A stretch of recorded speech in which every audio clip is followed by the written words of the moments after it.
السلام علیکم ورحمۃ اللہ وبرکاتہ۔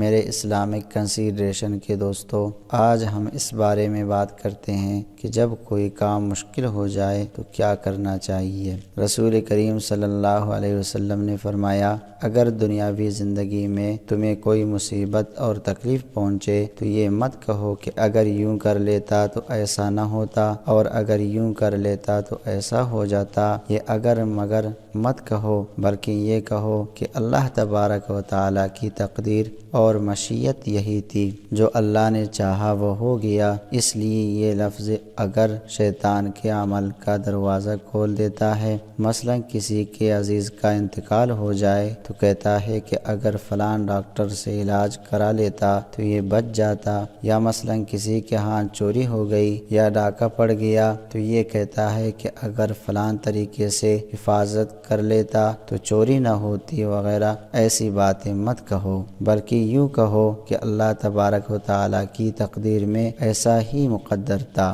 اس دنیا میں سکون، عافیت، آرام اور اطمینان حاصل کرنے کے لیے اس کے سوا کوئی راستہ نہیں کہ انسان تقدیر پر یقین اور ایمان لے آئے۔ البتہ اس تکلیف پر رونا آئے تو اس میں کوئی حرج نہیں۔ بعض لوگوں میں یہ بات مشہور ہے کہ تکلیف پر رونا نہیں چاہیے۔ یہ بات غلط ہے، اس لیے کہ تکلیف پر رونا برا نہیں، بشرطے کہ اللہ تبارک و تعالیٰ سے اس مصیبت پر شکوہ نہ ہو۔ تکلیف کا اظہار کرنا الگ چیز ہے، اور اللہ تبارک و تعالیٰ کے فیصلے پر راضی ہونا الگ چیز ہے۔ مثلا ایک مریض ڈاکٹر سے آپریشن کرانے کے لیے اسپتال جاتا ہے اور ڈاکٹر سے درخواست کرتا ہے اور اس کی خوشامد کرتا ہے کہ میرا آپریشن کر دو۔ جب ڈاکٹر نے آپریشن شروع کیا تو اب یہ رو رہا ہے، چیخ رہا ہے، اور اس تکلیف کی وجہ سے اس کو رنج اور صدمہ بھی ہو رہا ہے، لیکن اس کے ساتھ ساتھ وہ ڈاکٹر کو آپریشن کی فیس بھی دیتا ہے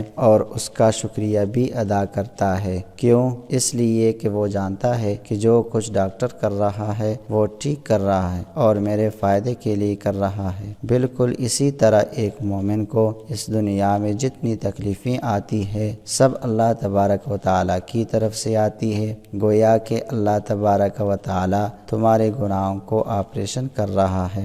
آپ نے چھوٹے بچے کو دیکھا ہوگا کہ جب ماں اس کو مارتی ہے اس وقت بھی وہ ماں ہی کی گود میں اور زیادہ گھستا ہے، حالانکہ جانتا ہے کہ میری ماں مجھے مار رہی ہے۔ کیوں؟ اس لیے وہ بچہ یہ بھی جانتا ہے کہ ماں پٹائی تو کر رہی ہے، لیکن اس پٹائی کا علاج بھی اسی کے پاس ہے، اور مجھے شفقت اور محبت بھی اسی کی آغوش میں مل سکتی ہے۔ تو ہر مشکل کا دور ہونا اللہ تبارک و تعالیٰ سے وابستہ ہے۔ اسی لیے جب کوئی مشکل پیش آ جائے یا کسی قسم کی کوئی تکلیف پہنچے تو اللہ تبارک و تعالیٰ کی طرف متوجہ ہونا چاہیے۔ حضرت انس بن مالک رضی اللہ عنہ ارشاد فرماتے ہیں کہ جب کوئی مشکل کام پیش آتا تو رسول کریم صلی اللہ علیہ وسلم یہ دعا پڑھتے تھے، اللہم لا سہل الا ما جعلتہ سہلا وانت تجعل الحزن اذا شئت سہلا، جس کا ترجمہ یہ ہے، اے اللہ کوئی کام بھی مشکل نہیں سوائے اس کام کے جس کو آپ مشکل بنا دے، اور آپ جب چاہیں مشکل کام کو آسان بنا دے۔ اے اللہ اس لیے اس کام کو آسان بنا دے۔